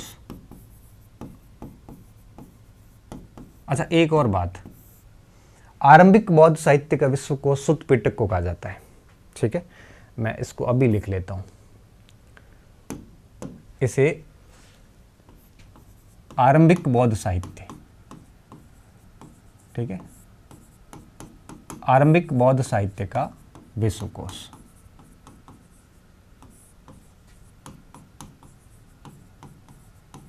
और उसको कहा जाता है संपूर्ण बौद्ध साहित्य का विश्वकोश। इस चीज का थोड़ा ध्यान रखना। ठीक है, दोनों में है वो फर्क है। ये हाँ, त्रिपिटकों की कुंजी, बौद्ध साहित्य का विश्वकोश और बौद्ध साहित्य का राजकोष भी कहा जाता है। बौद्ध साहित्य का राजकोष, खजाना कह सकते हो आप, है ना, राजकोष। ठीक है, ये बात हो गई। इसके अलावा एक और पॉइंट जो मुझे ठीक लग रहा है, बुद्धघोष ने और भी कई सारी साहित्य लिखे। बुद्धघोष की अन्य रचनाएं,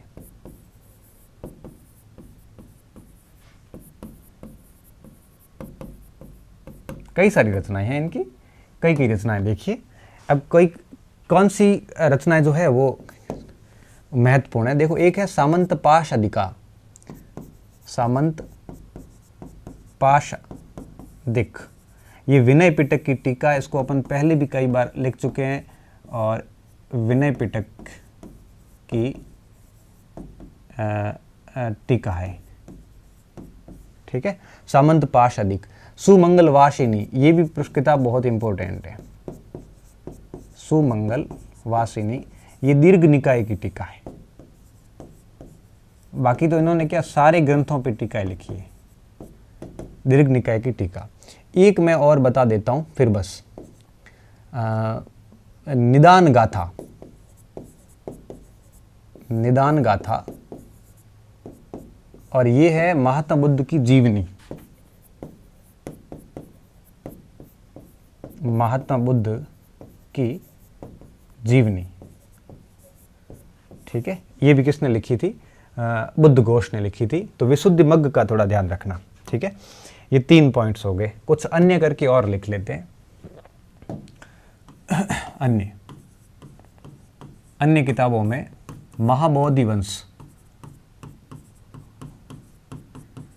और ये लिखिए उपतिश नहीं, ठीक है, उपतिश। ये किताब भी आपके पाली साहित्य की किताब है, काफ़ी इंपॉर्टेंट पुस्तक है ये। और इसमें महाबोधि वंश के अंदर महाबोधि के अंदर हमारे को महापरिनिर्वाण की जानकारी मिलती है। इसमें तीनों आरंभिक तीनों बुद्धिस्ट काउंसिल की भी जानकारी मिलती है, ठीक है। इसके अलावा एक और भी पुस्तक महाकत्सायन की है, नेति प्रकरण, ये भी ठीक है। नेति प्रकरण किसका है? महाकत्सायन का, उज्जैन वाले जो स्थाविरम ने लिखे थे, ठीक है, महाकत्सायन। तो ऑलमोस्ट सारी की सारी ये हीनयान की किताबें हैं, ऑलमोस्ट, और लगभग सारी की सारी हीनयान की है और पाली भाषा की किताब है। अब हम लिखेंगे संस्कृत साहित्य।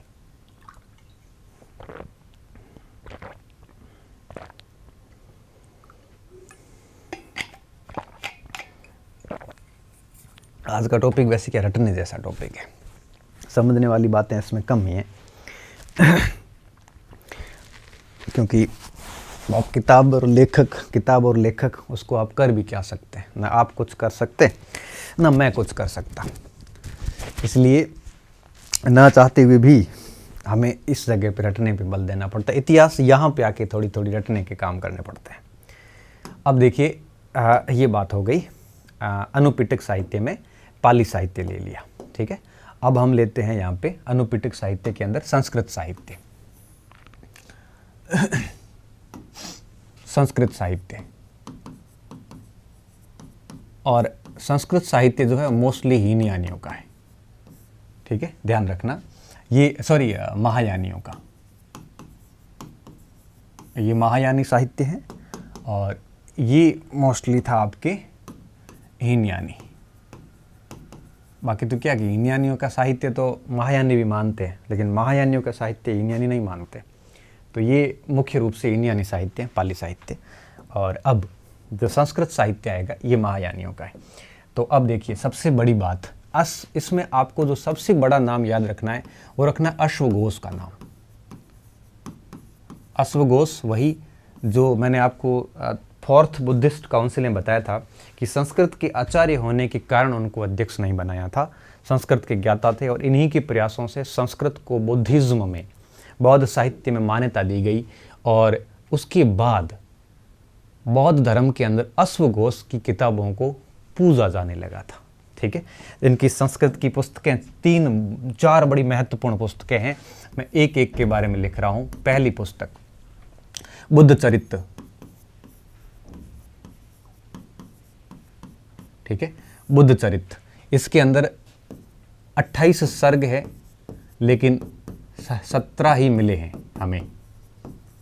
कितने मिले हैं? 17 मिले हैं। दूसरी बात, ये बुद्ध की जीवन शैली पर आधारित पहली पुस्तक है। बुद्ध की जीवन शैली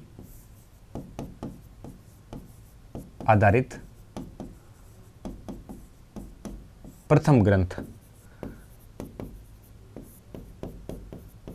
ठीक है। और तीसरी बात, इसमें बुद्ध के गर्भस्थ होने से लेकर गर्भ में आने से लेकर अशोक के राज्य तक का वर्णन है। अशोक के राज्य का वर्णन है। ठीक है, ये पहली महत्वपूर्ण किताब है इनकी। अब आता हूं मैं दूसरी इनकी किताब के ऊपर,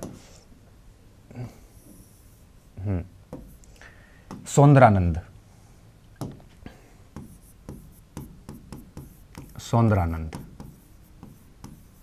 ठीक है, इसमें क्या क्या है? इसमें महात्मा बुद्ध का सौतेला भाई है नंद। सौतेला भाई का नाम क्या है? नंद। सौतेला भाई नंद व उसकी पत्नी सुंदरा,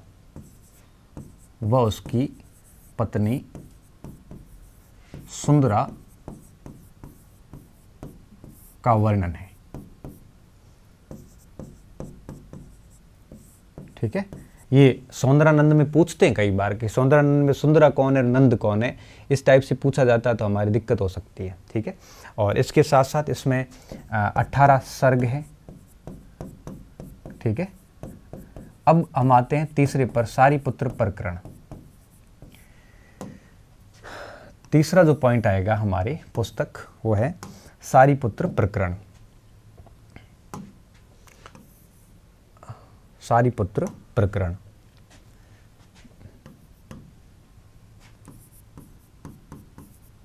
सारीपुत्र शिष्य थे इनके, और इस पूरे प्रकरण में, इस पूरे विषय में इन्होंने सारीपुत्र के बौद्ध धर्म में दीक्षित होने की कहानी लिखी बस। ठीक है, तो सारीपुत्र शिक्षक है, शिष्य है, सारीपुत्र के बौद्ध धर्म में दीक्षित होने की कहानी है। दीक्षित होने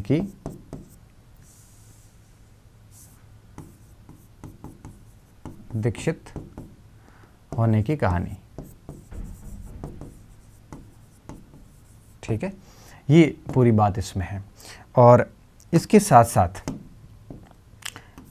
इसके अंदर ये एक श्रृंगार काव्य टाइप है। श्रृंगार काव्य का मतलब आप समझ सकते हैं, श्रृंगार रस जो है उसका इसमें यूज़ किया गया है, और इस चीज़ का थोड़ा ध्यान रखना है। तो इसको आप लिख सकते हो कि श्रृंगार रस, और 9 सर्ग है इसमें। चौथी एक किताब इनकी और संभावित मानी गई है, और वो है आपके वज्र सूची। ये संभवतः इनकी पुस्तक है, अभी तक डाउट चल रहा है इसके ऊपर, लेकिन माना ये जाता है इनकी। इसमें क्या है? इसमें जो जाति व्यवस्था है इसका खंडन किया गया है, व्यवस्था का खंडन। ठीक है, उपनिषदीय ग्रंथ है, उपनिषदों के आधार पर लिखा गया है, और जाति व्यवस्था का क्या किया गया है? खंडन किया गया है। ये 4 किताबें अश्वघोष की मानी जाती, चारों संस्कृत में है, और चारों एक प्रकार से यूं कहिए कि महायानियों के ये मेन किताब है। ठीक है, उसके बाद में हम आते हैं दूसरे पॉइंट पे, जिसका नाम है वैपुल्य शास्त्र। वैपुल्य शास्त्र, ठीक है, ये काफ़ी इंपॉर्टेंट है, और इसमें 9 भाग है टोटल। आपने ललित विस्तार सुना होगा, वो ललित विस्तार इसी का भाग है। ठीक है, 9 भाग है। इनमें सुत्त पिटक के विस्तृत उपदेश है, सुत्त पिटक के विस्तृत उपदेश है जो संस्कृत में लिखे हुए हैं। ठीक है, विस्तृत उपदेश लिखे हुए हैं वैपुल्य शास्त्र के अंदर। ललित विस्तार इसका महत्वपूर्ण भाग है। ललित विस्तार जैसे महाव्यूह भी कहते हैं, महत्वपूर्ण ग्रंथ, महत्वपूर्ण ग्रंथ है। ललित विस्तार के ऊपर आपके मैथ्यू अर्नोल्ड ने एक पुस्तक भी लिखी थी, लाइट ऑफ एशिया। बुद्ध को प्रकाश स्तंभ कहा जाता है एशिया का। तो इसमें 27 अध्याय है। माना जाता है कि हरिभद्र सूरी ने इसको लिखा था, ऐसा माना जाता है। अभी तक कोई कन्फर्म नहीं है ये, संभवतः हरिभद्र सूरी इसके लेखक रहे हैं। ठीक है। इसके अलावा इसमें 64 लिपियों का उल्लेख है। स्क्रिप्ट, ये प्रश्न कई बार आता है। ठीक है। इसके अलावा मैथ्यू अर्नोल्ड ने इस पर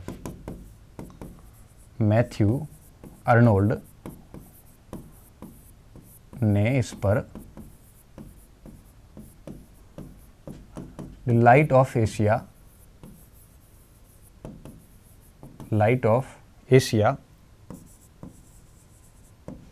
मतलब एशिया का प्रकाश स्तंभ ग्रंथ लिखा। महात्मा बुद्ध को लाइट ऑफ एशिया भी कहा जाता है, ध्यान रखना। लाइट ऑफ एशिया नाम से बुद्ध की जीवनी लिखी, नाम से बुद्ध की क्या लिखी? जीवनी लिखी। ठीक है। लाइट ऑफ एशिया नाम से बुद्ध की जीवनी किसने लिखी थी? मैथ्यू अर्नोल्ड ने लिखी थी, जो कि ललित विस्तार ग्रंथ पर आधारित थी। ठीक है। ये वैपुल्य शास्त्र का एक भाग मानी जाती है। इसके अलावा महावस्तु भी एक महत्वपूर्ण ग्रंथ है। महावस्तु की खास बात यह कि लिखा तो इसको हीनयानियों ने, ठीक है, हीनयानियों द्वारा रचित, लेकिन इसमें विशेषताएं हैं आपके महायानियों की, इसलिए इसको हीनयान और महायान के बीच का सेतु कहा जाता है। ठीक है। हीनयानियों द्वारा रचित, जिसमें महायानियों की विशेषताएं, महायानियों की विशेषताएं, इस कारण इसको क्या कहा जाता है? इस कारण से दोनों के मध्य का सेतु कहा जाता है। इस कारण से दोनों के मध्य का सेतु कहा जाता है, का संक्रमण ग्रंथ कह सकते हो आप।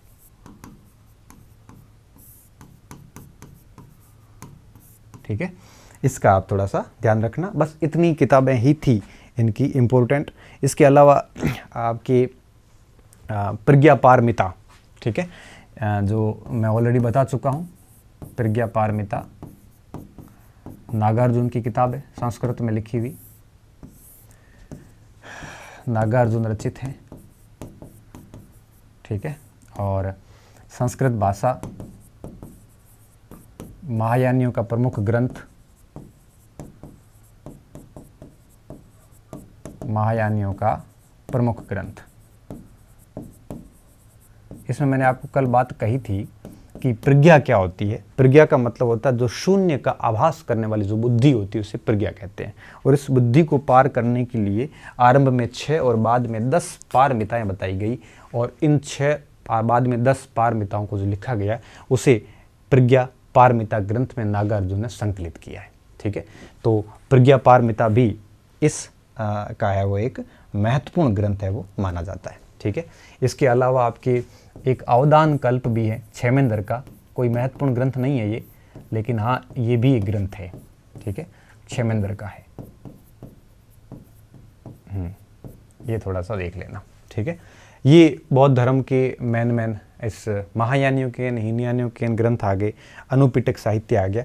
मुझे एक चीज़ यहाँ पे और लिखवाना मैं चाह रहा हूँ। पिटकों के एक यूँ कहिए कि यहाँ पे मैं पिटकों की टीकाएं हैं 3 जो मुझे बतानी है। मैं चलो आप नोट करके नीचे ही डाल दो, है ना, यहीं डाल दो, नोट करके डाल दो। पिटक साहित्य जो तीनों पिटक लिखे गए, इन तीनों की टीकाएं आती, कई बार सम्मिलित करो में सवाल आ जाता है, कुंदरू वगैरह ने ऐसे आते हैं। ठीक है। तो एक क्या लिखे यहाँ पे, ये पेन गलत आ गया। ठीक है। अब तीनों पिटकों की एक जो भाष्य है, पिटकों के भाष्य है, कुछ याद रख लेना, बाकी तो कुछ है कुछ नहीं।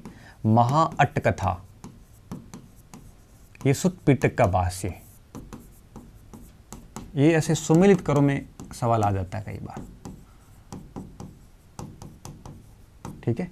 दूसरा है आपके कुरुंदी, ये है विनय पिटक का भाष्य। ठीक है। और तीसरा है आपके महापच्चरी, और यह है आपके अभिधम पिटक का भाष्य, अभिधम पिटक का भाष्य। बस ये थोड़ा ध्यान रख लेना। तो विद्यार्थियों ये बौद्ध धर्म में यहाँ पे पूरा हो जाता है, ठीक है। अब देखो एक चीज़ जो छूट रही है वो मैं नहीं चाहता हूँ कि मैं छोड़ूँ यहाँ पे। बौद्ध धर्म तो पूरा हो गया यहाँ पे, उसकी शिक्षाएं होगी, साहित्य हो गया, विकास हो गया, संघ हो गया, सब कुछ हो गया। अब एक पॉइंट ऐसा है कि बौद्ध और जैन दर्शन जब विकसित हो रहे थे, जब धर्म विकसित हो रहे थे, उस समय भारत के अंदर कई सारे नास्तिक संप्रदाय भी विकसित हुए थे। तो मैं चाहता हूँ कि वो नास्तिक संप्रदाय भी मैं आपको साथ साथ में बता दूँ। तो 6ठी शताब्दी ईसा पूर्व में, 6ठी शताब्दी ईसा पूर्व के अंदर भारत में उस समय कई सारे नास्तिक संप्रदाय थे। बौद्ध साहित्य कहता है करीबन 300 के आसपास नास्तिक संप्रदाय थे, जैन साहित्य, और बौद्ध साहित्य भी कुछ 60-65 के आसपास बताता है। तो कई सारे नास्तिक संप्रदाय थे उस समय।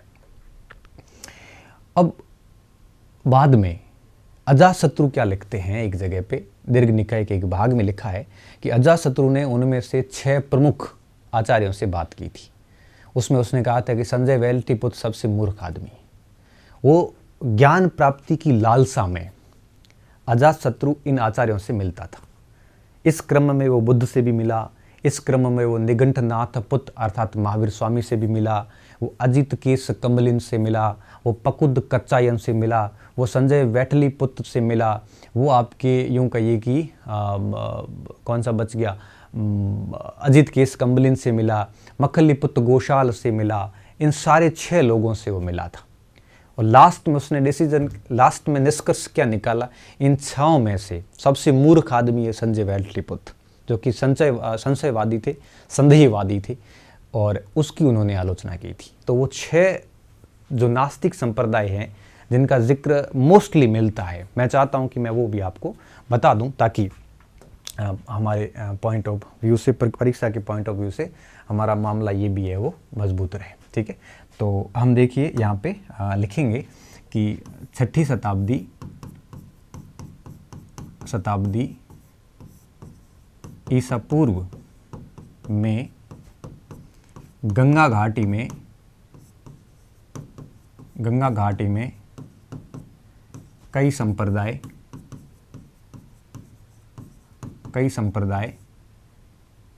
अस्तित्व में आए,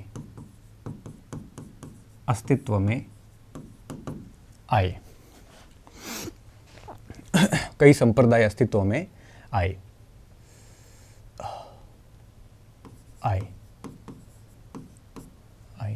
ब्रह्मजाल सूत्र के अनुसार, ब्रह्मजाल सूत्र ये दीर्घ निकाय का भाग है। दीर्घ निकाय में खूब सारे सूत्र थे। सूत्र में ब्रह्मजाल सूत्र में 62 संप्रदाय और जैन ग्रंथ सूत्र कृतांत सूत्र कृतांग में 363 संप्रदायों का उल्लेख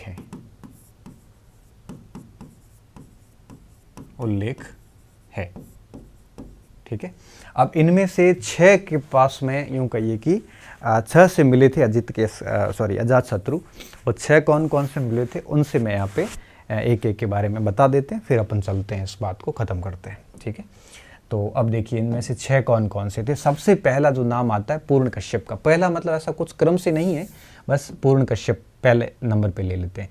इनको घोर अक्रियावादी कहा जाता है। घोर अक्रियावादी का मतलब क्या हुआ? घोर अक्रियावादी का मतलब ये हुआ कि इसका ये मानना था कि इस सृष्टि में कुछ भी करो आप, कर्म के कोई फल नहीं मिलते। कोई भी कार्य कर लो उसका कोई फल जो है वो नहीं मिलता है, ठीक है। हम कहते हैं ना, बुरे कर्म करोगे तो बुरा फल मिलेगा, अच्छे करोगे तो अच्छा फल मिलेगा। इसका मानना था कि कर्मों का कोई फल नहीं होता, कर्मों का फल नहीं होता, जबकि जैन और बौद्ध धर्म दोनों मानते थे कि फल होता है। ये कहते थे कर्मों का कोई फल है वो नहीं होता है। फिर आगे ये क्या कहते हैं, ये कहते हैं कि कर्म मन पड़े वैसे कर्म करते जाओ, फल की चिंता तो आपको करनी ही नहीं, क्योंकि फल है ही नहीं कुछ भी। ठीक है, यहाँ पे कुछ भी नहीं है। अजातशत्रु ने इनसे ज्ञान प्राप्त किया था, शत्रु ने ज्ञान प्राप्त किया इससे, और महात्मा बुद्ध के परिनिर्वाण के 16 वर्ष बाद श्रावस्ती में इन्होंने जल समाधि ले ली। ठीक है, महात्मा बुद्ध के परिनिर्वाण के बाद, निर्वाण के 16 वर्ष बाद श्रावस्ती में जल समाधि ली, जल समाधि ली। ठीक है, इनका सीधा यही आता है, सम्मिलित कीजिए, पूर्ण कश्यप अक्रियावादी। ठीक है, अब दूसरे नंबर पे आते हैं अजीत केस कंबलिन। ठीक है, ये केस बालों की कंबल हर समय पास में रखते, इसलिए उनको अजीत केस कंबलिन कहा जाता है। ये भौतिकवादी और उच्छेदवादी थे। कैसे थे? भौतिकवादी और उच्छेदवादी। उच्छेद का मतलब होता है कि सब कुछ नष्ट हो जाएगा, कुछ भी समाप्त नहीं रहेगा। इनकी क्या विचारधारा थी? इनका मतलब ये था कि आप कुछ भी कर्म कर लो, अपनी मृत्यु के साथ ही सारे कर्मों के फल जो है वो नष्ट हो जाते हैं। ऐसा कुछ भी नहीं रहता कि पुनर्जन्म होगा, वापस आपको कर्म भुगतने पड़ेंगे, ऐसा कुछ भी नहीं है। आपकी मृत्यु के साथ ही उच्छेदवाद अर्थात सब कुछ नष्ट हो जाएगा। आप जो कुछ भी करोगे इसका कोई भी हिसाब किताब कहीं पर भी नहीं होगा। पाप पुण्य सब कुछ झूठ है। ऐसा ही दर्शन बाद में चारवाक और लोकायतवादी बृहस्पति वगैरह थे, तो उनका माना जाता है कि उनका दर्शन भी इससे थोड़ा सा प्रभावित था। ठीक है, तो इनका क्या मानना था कि व्यक्ति की मृत्यु के साथ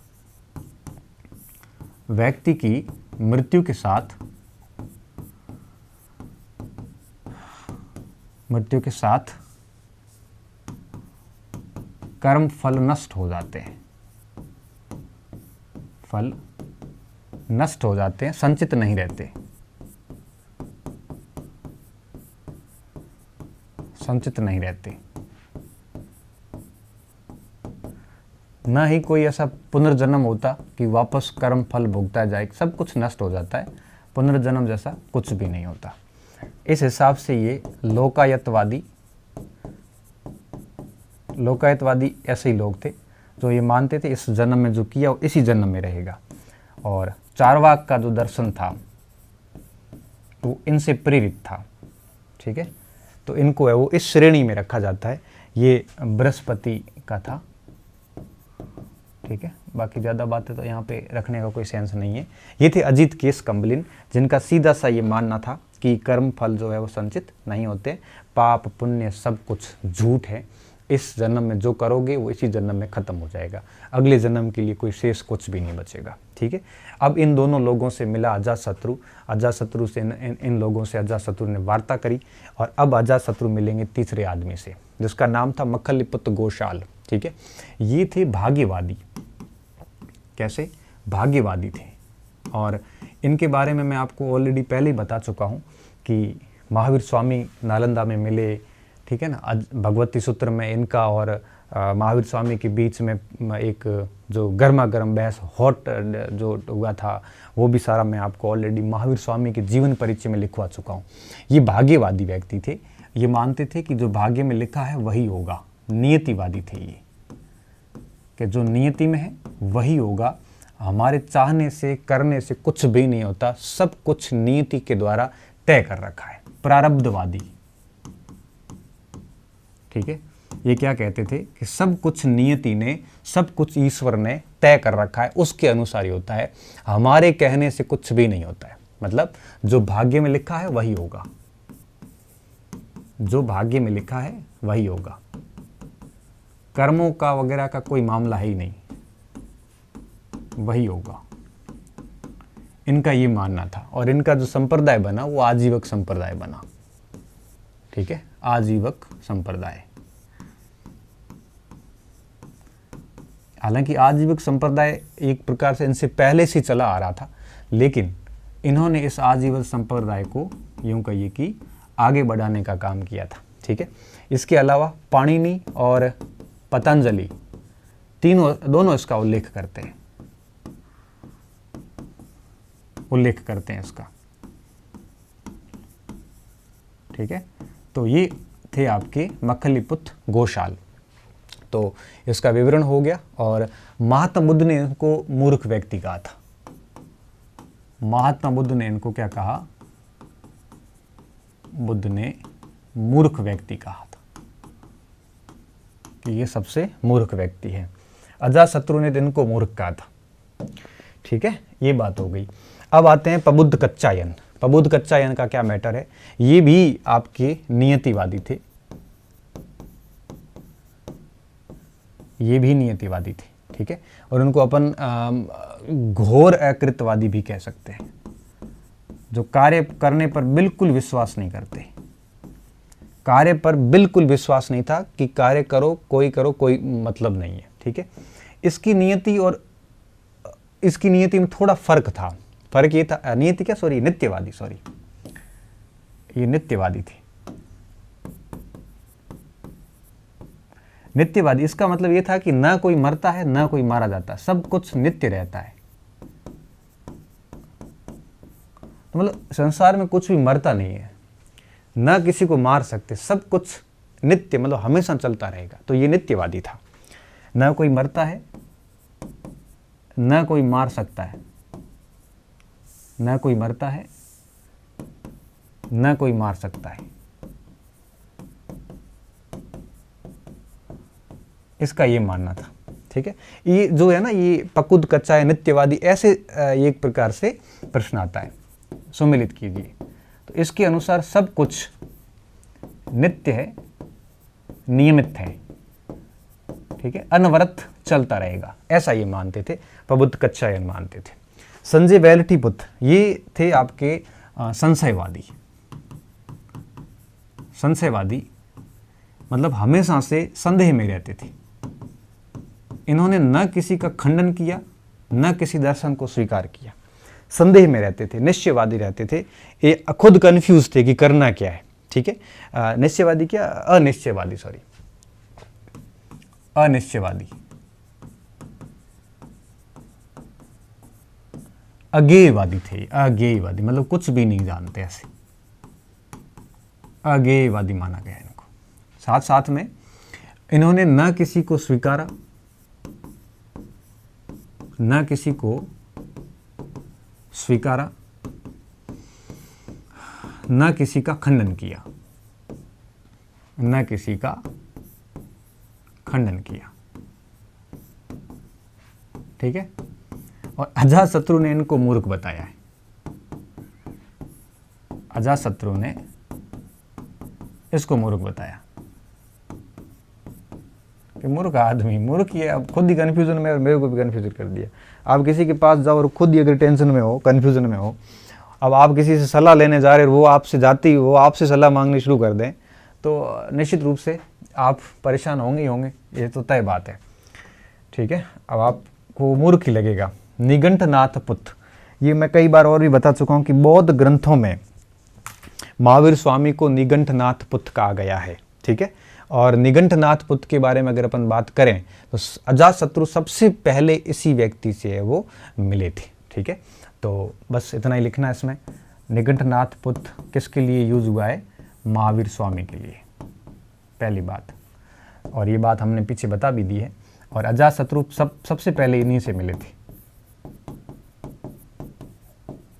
सर्वप्रथम इनसे मिले। उसके बाद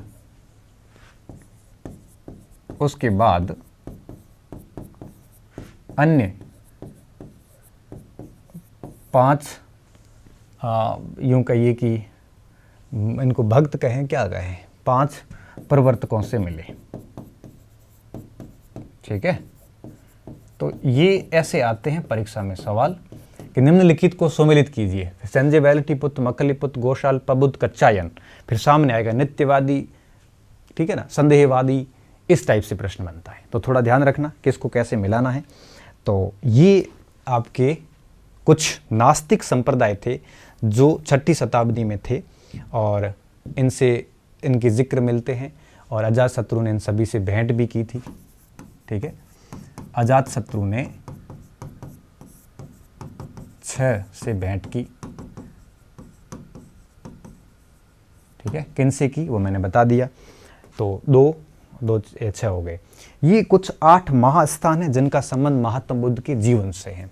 ठीक है, 8 महास्थान है।